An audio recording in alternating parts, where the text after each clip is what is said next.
Hi, my name is Julie Anderson, and I am the Outreach Director at Restore Justice Foundation.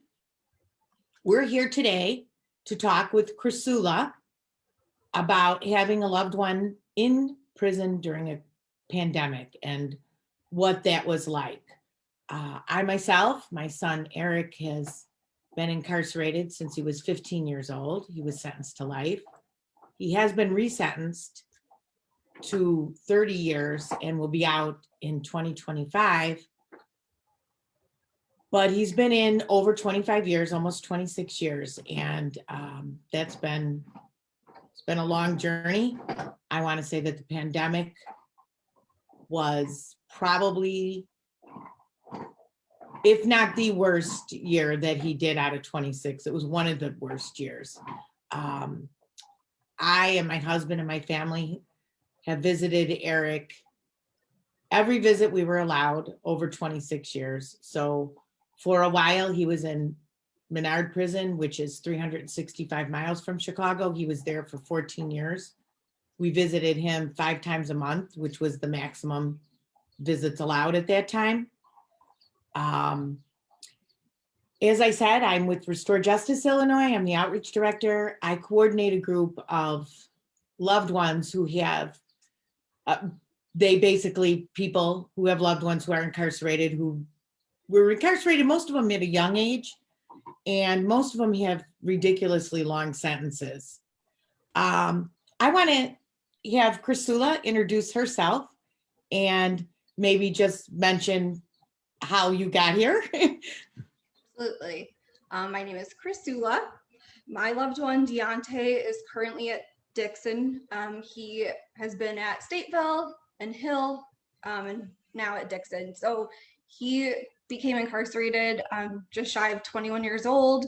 It's actually a wrongful conviction. And so with that, had to end up taking a plea bargain of 28 years. We are currently working on a clemency with an attorney in hopes that we can get him home.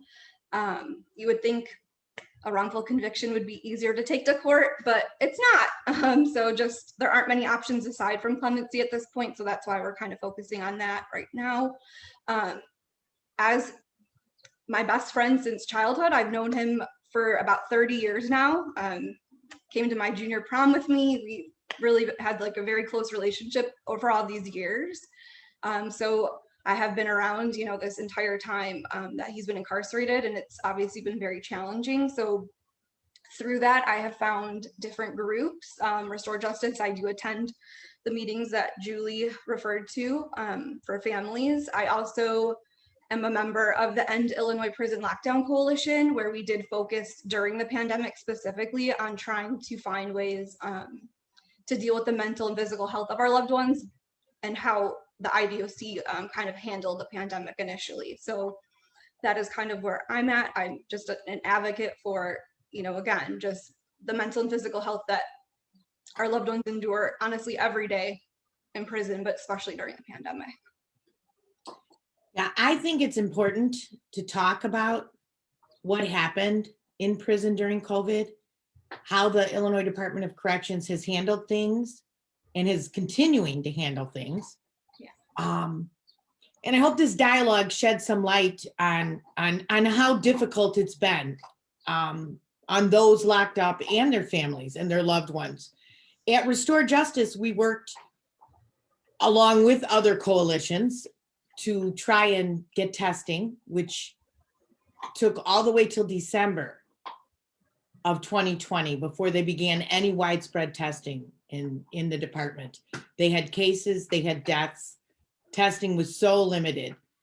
We also have worked on and are going to continue to work on trying to reestablish normal visiting. This year, through a very tough legislative session, we were able to get a bill passed called the Point of Contact Bill that is going to establish a phone number and a person. So when loved ones have a problem when they visit or they're turned away, that they have a place to turn to, which now they don't. I'm going to say that bill really matters to us because it says that we matter. We matter to the Department of Corrections. we matter to legislators. They realize that, you know, we're real people and we're trying to just maintain a relationship. So during COVID-19, visits were suspended. They were suspended for 15 months. There was no attempt to do any type of outdoor visiting in spring or summer of 2020 at all. They, March 13th, or 14th, 2020, they shut down visiting, and that was it. And I know for me, Chrisoula, I'd visited my son a lot, like I said, 5 times a month. And then when we were able to pass a visiting law a few years ago, all the visits got up to 7 visits a month. And we made sure to see him 7 times a month. And I'm going to say that's not for my well-being, because I'm out in the world and I can do things and I have people I can see. It's for his well-being. Exactly. If you try to keep him connected to the world and to people and how people act. What was it like for you going for 15 months without seeing your? Yeah, I have the similar feelings. You know, obviously out here, we were obviously paranoid, and especially in the beginning, not even fully understanding the pandemic, but then to know people in prison are in a setting where they cannot socially distance, and just, you know, in general, the lack of kind of care about kind of cleanliness and things to begin with, let alone during this. So I think it was especially hard during COVID to not be able to even go physically see your loved one to make sure that they were okay, because obviously other communications were also kind of, you know, cut back as well. So I would definitely say, like, with this will be the 19th Christmas he'll be away from home. I feel like this past year has been the absolute worst. Also because my loved one did contract COVID right before Thanksgiving of last year. So we can talk more about that. But during that time too, just the constant worry, panic, like, is the next phone call going to be something where, you know, he's gotten worse and all of that. So yes, it's been really rough.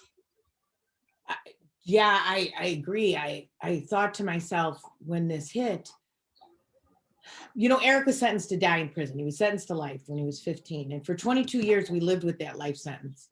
So every time I visited him and I left, and I would just kind of think, this is it for 22 years. I mean, this is it. There's no hope. There's no future. There's no when you get out. And in 2017, he was resentenced. So when this pandemic hit, I just thought all those years of being hopeless and finally getting something back. And is it all are we gonna lose this during a pandemic? It was horrible. And it was so scary in the beginning for everyone anyway. How often were you able to visit before the pandemic? It varied, especially on distance. So, you know, Dixon is about an hour and a half from me. So, and again, I work full time. So, you know, maybe a couple times a month, 2 to 3, just based on the distance and cost, you know, that it takes for gas and tolls to get there.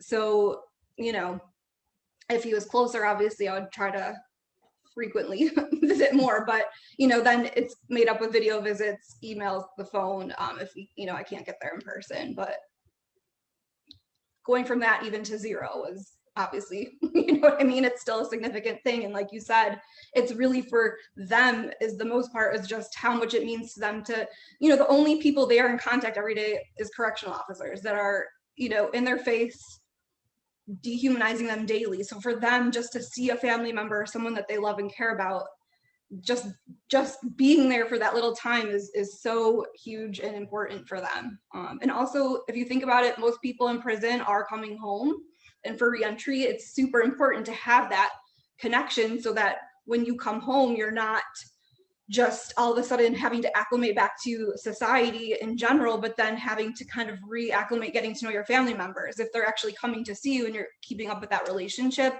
that part isn't, you know, the main focus. The main focus then would be when they come home to help them, you know, reacclimate to society.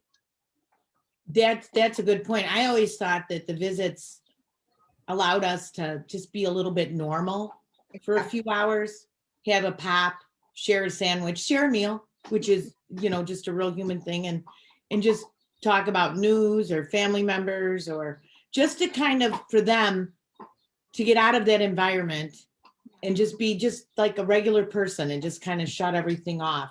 So I'm assuming when you visited, they were full contact visits, right? Right. Mm-hmm. Yeah.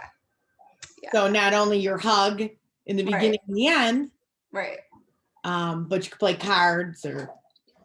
And so that's, again, obviously what we're dealing with now is even what we've been brought back with has been an experience in itself. So, yeah. Well, and you had said that you did video visits too, and those were cut back, right? Yes.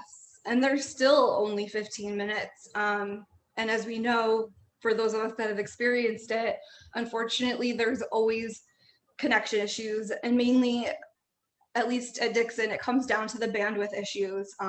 They really need to install more Wi-Fi boxes, and they have them there. They're laying on the floor somewhere, not being installed. And it's just challenging also as a loved one when you're trying to reach out to the facility and they tell you to contact GTL. If you contact GTL, I've literally put my phone down and it's been about 35 minutes before someone even picks up to take my call. And simply it's just the principle of, who wants to go through that, but just letting them know that, hey, this issue's happening. But it's the constant back and forth where, again, those we're paying for. That's, something else we're spending money on. So it would be nice if the service provided would be at least, for the 15 minutes we have where I can see and hear the person and vice versa. So it'd be great if they could, now that we're also getting back to a better situation, start installing more Wi-Fi boxes, because that also affects the tablets that they use as well. There's some people in their cells that cannot get Wi-Fi, so even trying to send your family member an email message through that, you can only do in your, when you're let out for your day room, because they can't even do it in their cell. So yeah, and day room was extremely limited in the beginning too. Yes. At Dixon, it was 2 30-minute time periods. I know at other facilities, maybe it was one time a day for 30 minutes. And the issue with that at Dixon specifically, the phone is accessed only outside of the cell, where somewhere like Stateville, they can pass an actual receiver with a line in a wall cell by cell. So using the phone, obviously sanitary wise is an issue because you wanted to wipe down those phones. But at Dixon, you'd have to actually be in your day room. And there's only 4 phones for, I think they were doing a couple cells at a time, or 2 to 3 cells at a time. So again, maybe 12 people for 4 phones. And again, having to manage, well, who's using the phone when, because everyone wants to call their loved ones. So it just added more stress and tension.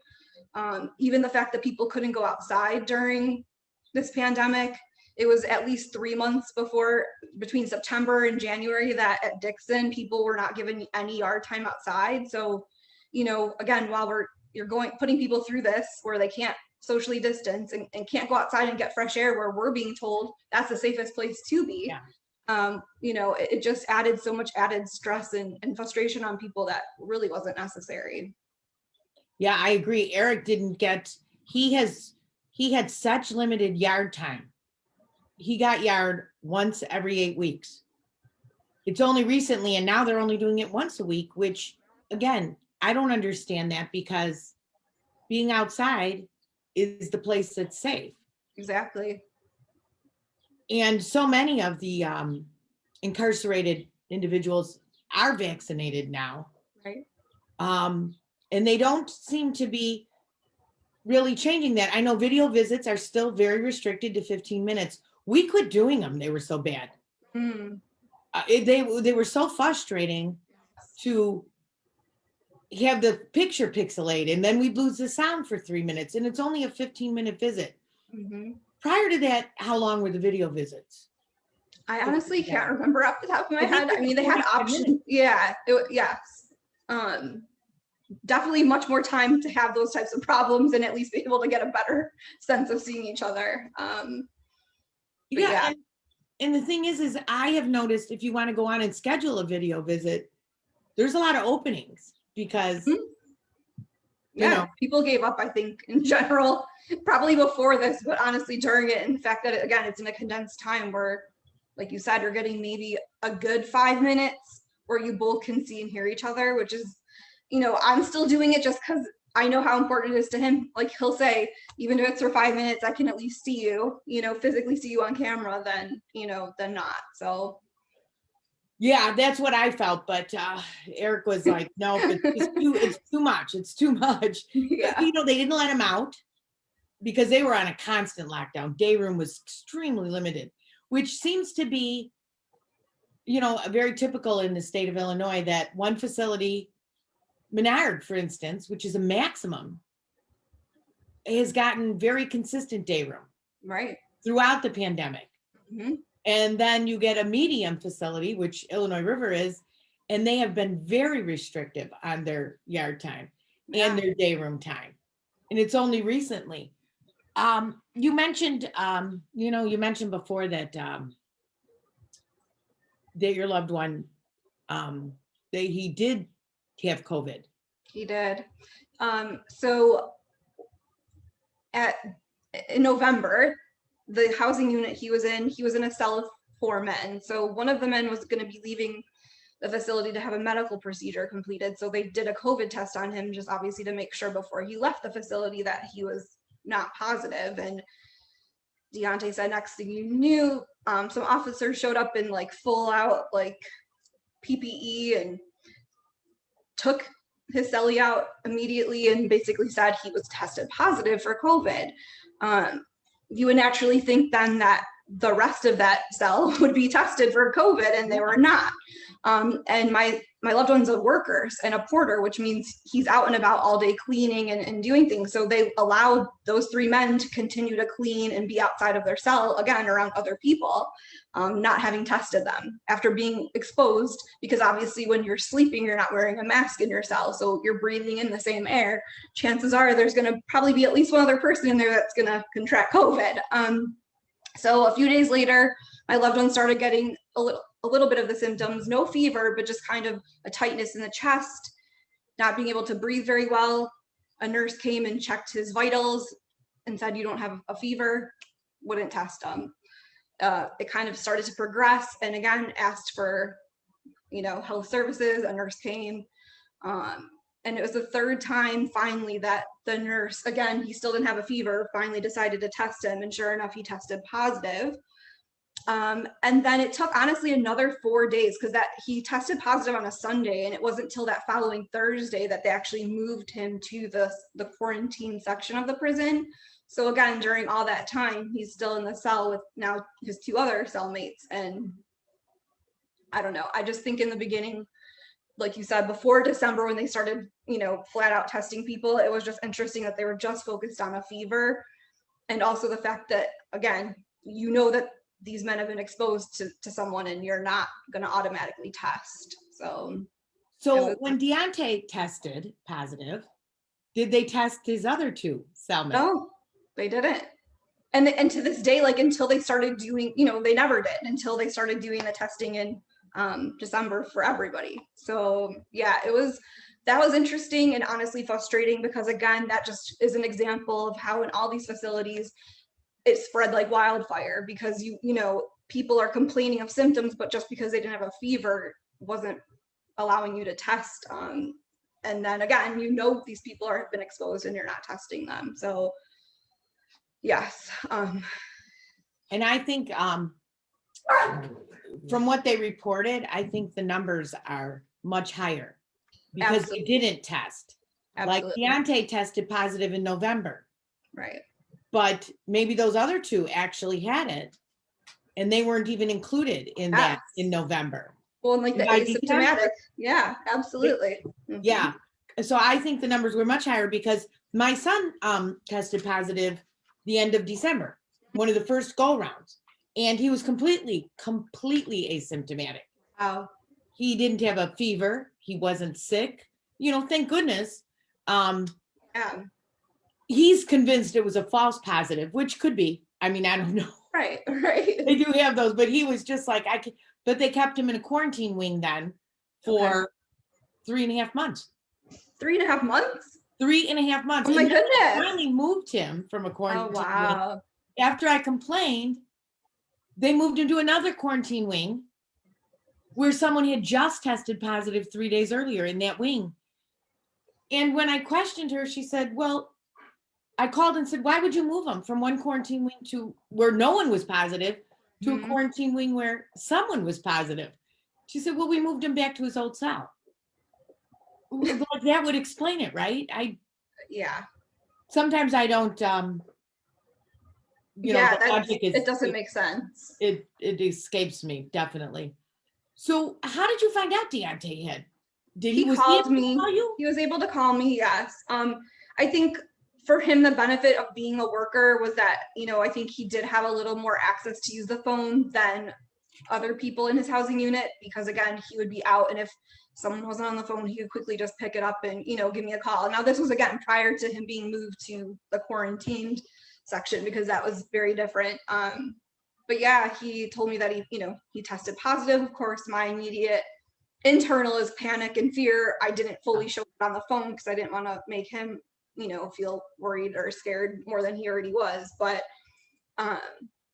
yeah, I mean, so that, and then when he moved to the quarantine section, I would, if I was lucky, hear from him once a day for at least a few minutes. Again, just letting him, because he knew, at least letting me know that he was okay would at least calm me for a bit, because when you just don't hear anything, I've heard stories from people where, their loved ones have kind of intensified and gotten really, really sick, and, you don't hear about it until it's gotten really bad. So just kind of hearing that every day, just for a few minutes, kind of helped. But at Dixon, at day 14, it was, okay, you're moving back to your cell. It wasn't, are you still feeling sick or anything? It was literally 14 days, you went right back to your cell. So that's interesting that just even between our two loved ones, the differences.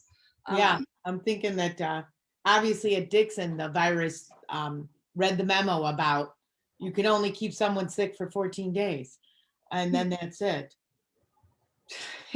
We'll talk about differences. They recently reintroduced some visiting, Correct. very limited visiting. Yeah. So they had phase 1, which was a completely non-contact visit. Did you visit during that phase? Yes. So Dixon is technically still on phase 1. They've decided not to begin phase 2 until July 1st. So as of this past Saturday, that was my 5th visit so far. I've been going since they've been allowing 2 visits a month. I've been going twice a month to see him. And so it's been extremely challenging. Again, it was wonderful to see him and, again, just spend some time. I think for us, again, that experience this every day, a 20-minute phone call, or again, these choppy video visits, you just don't have a good amount of time to just, like you said, have a normal, just regular conversation.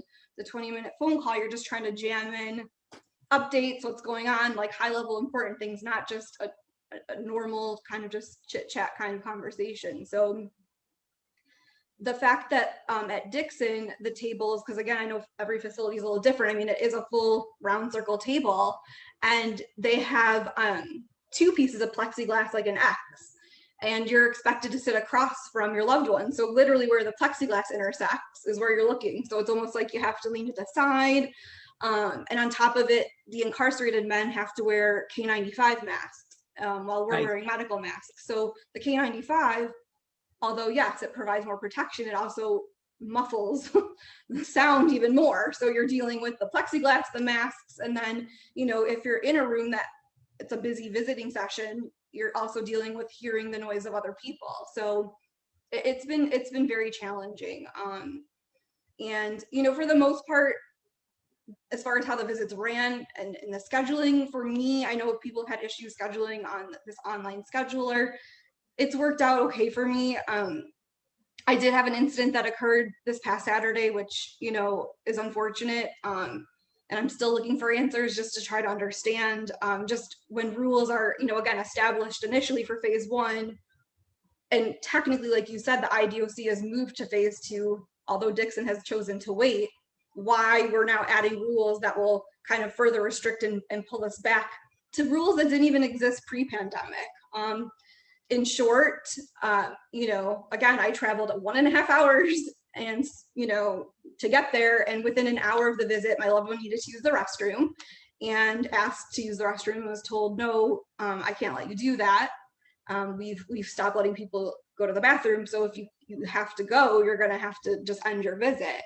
And again, pre-pandemic, that's never been an issue. And Right. I've physically witnessed people in my visits prior, incarcerated men, using the restroom. So I was told that a major stopped by in the visiting room one day and penciled in their binder of rules, literally in handwriting, just that no one can use the bathroom. So I just, I just am still looking for answers of why, because that never was a rule. And also, we're supposed to be easing up on things, not pulling back and creating rules that weren't established, before even COVID. So Did they even say a reason why? Like, I mean, that was the reason. Like, that's all the reason I could get. Because there was no one to sanitize it? Was that? Oh yes, they said that there was no one to clean the restroom. You're right. That was mentioned to me, but it also didn't make sense because exactly. How many people are incarcerated right now at Dixon? A couple thousand?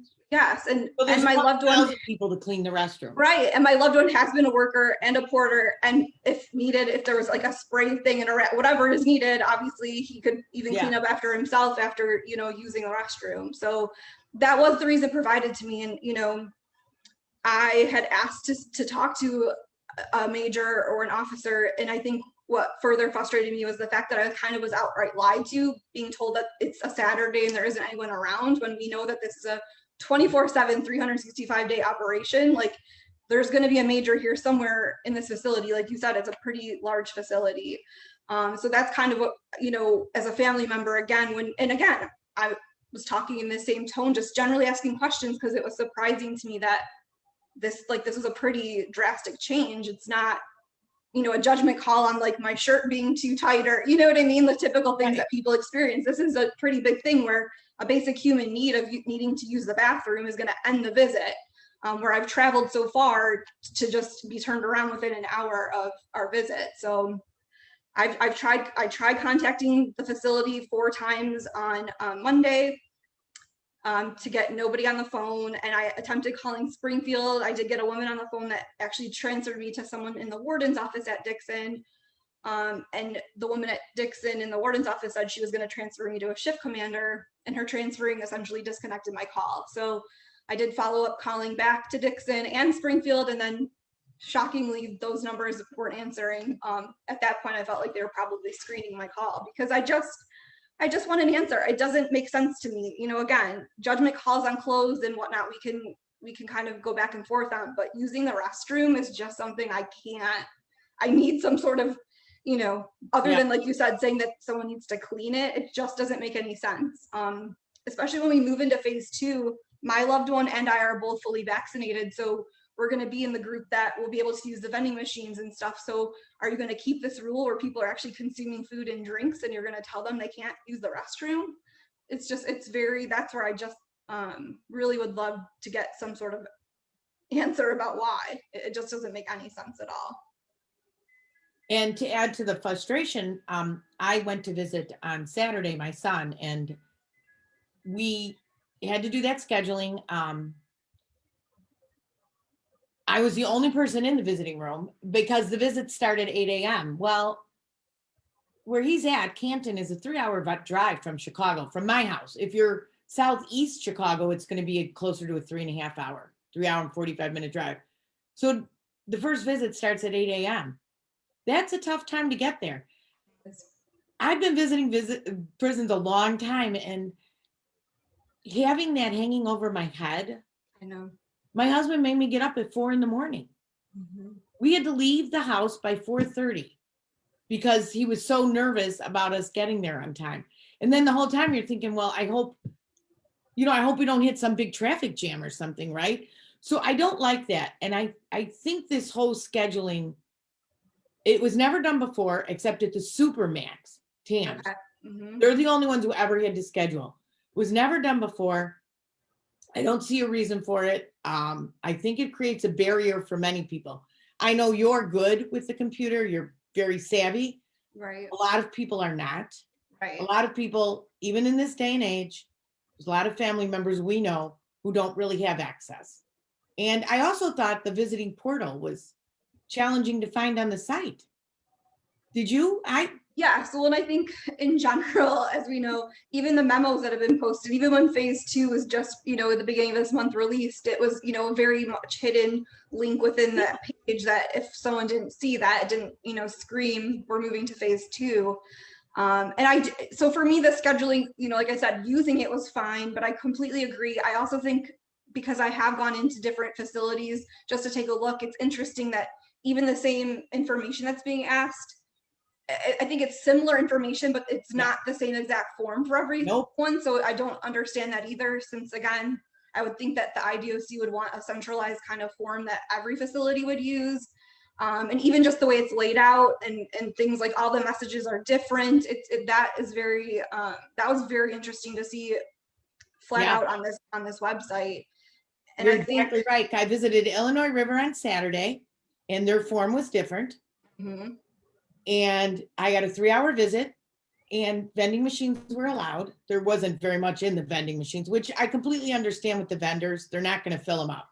Right. It was 4 machines that were completely empty. Wow. And one machine had some chips and stuff in it. And one machine had like 4 sandwiches.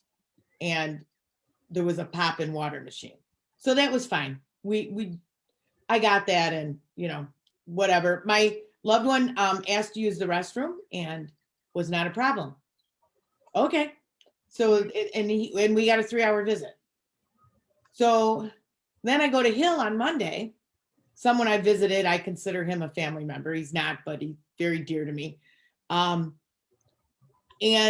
I've been on his visiting list for probably 18 years or something. And so I knew I was on the list. Schedule my visit. He's fully vaccinated. I'm fully vaccinated. I get a email a couple of days before the visit, which says that we can't visit because it doesn't say why. It says morning AM visits, which I scheduled for 8. Their visits start at 8:30 and are 2 hours. AM visits are for fully vaccinated. Mm-hmm. So I'm thinking, well, okay, we're fully vaccinated. I scheduled an AM visit. So I called the person at Hill, the officer there who is in charge of coordinating. She's the visiting coordinator. Mm-hmm. That's her job. Mm-hmm. And I said, yeah, I have a question. My visit was canceled and I'd like to know why. And she said, well, you got the email. Why don't you read it? I said, I did read it. And that's why I'm calling you. So then she said, well, I said, we were both fully vaccinated. She goes, that's a HIPAA violation and I can't talk to you. I said, well, it's not a violation. So we kind of went back and forth a little bit. And she wound up hanging up on me because she said she couldn't talk to me. My visit was canceled.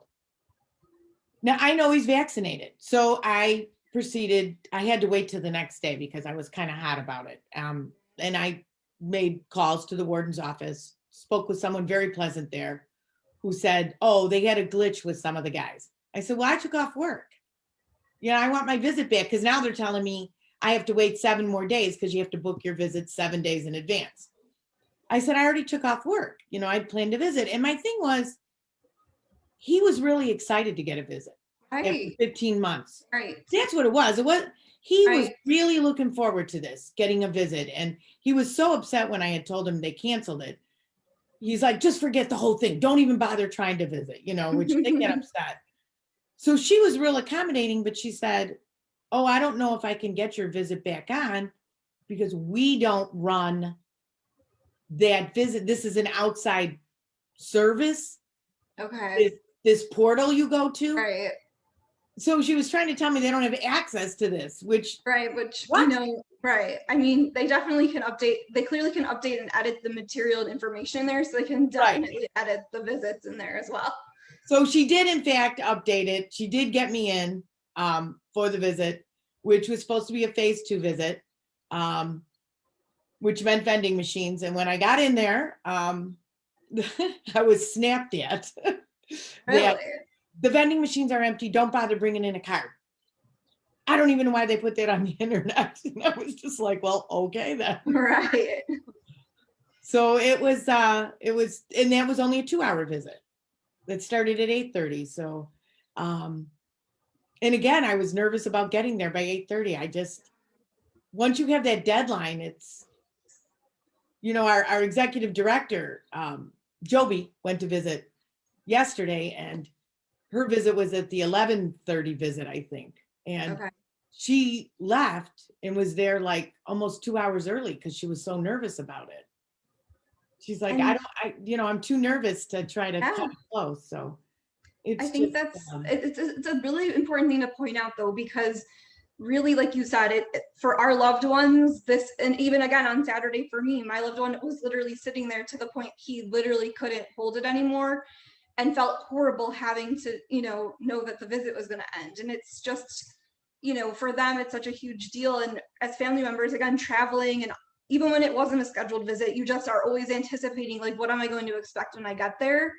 And, I thoroughly read the rules and I come there already thinking through my outfit and things because I want it to be as smooth as possible, because I'm not there to start. I just want to get in, have my visit, and leave. But you know what I mean? Sometimes you encounter people too that are just, if they're having a bad day, then everybody's having a bad day. And it's just unfortunate because it's such a stressful, again, environment as it is. And it's like, why do we need to add more to this and make it more difficult? And, when we're just trying to see the people we love, it's really important to point that out. And that, inside we have all this anxiety and stress just getting there, let alone once we get there, what we experience. yeah, well, I'll tell you, I won't be in a hurry to go back there. To be honest with you, we had to, when I went on Saturday, my husband went with me. So there were two of us, and they actually let us sit side by side.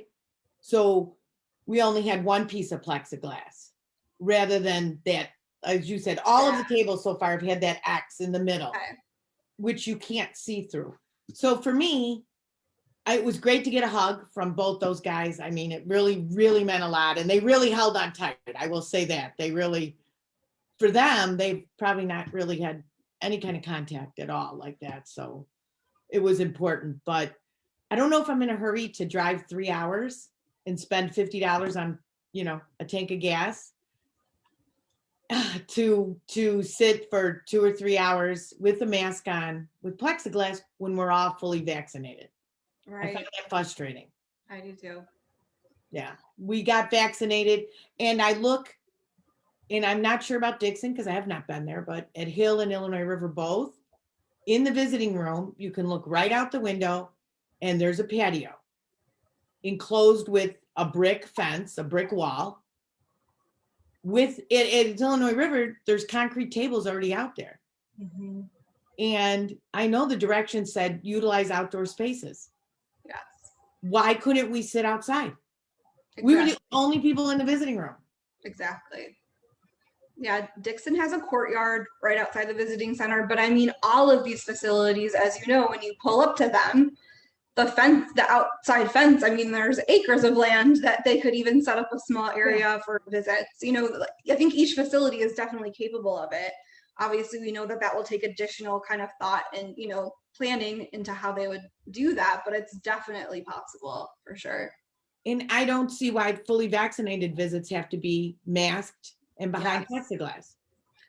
Well, especially if you're using the vending machine, because again, that obviously eliminates trying to share anything and, like passing things, you can't even do that, Right. And one of the things the IDOC has said repeatedly is that they are following CDC guidelines. That has been their excuse or reason or whatever it is throughout the whole pandemic. And we respect that. Right. But right now, the state is opened up. Governor Pritzker and the CDC said if fully vaccinated people have the option of whether they want to wear a mask or not when they go to restaurants, and they certainly don't sit behind plexiglass. So I know that a lot of people inside got that vaccine, even though they weren't 100%. Yeah. So they could visit and hug their loved one and have a full contact visit. Yeah. So, if you could say something, like one thing, Chrisoula, about what it's like having someone you love in prison, what would that be? I know that's such a hard question because there's so many, many things, but I mean, I just think as loved ones, having an incarcerated whatever your relationship is with that person is just you essentially are incarcerated along with them in some regard.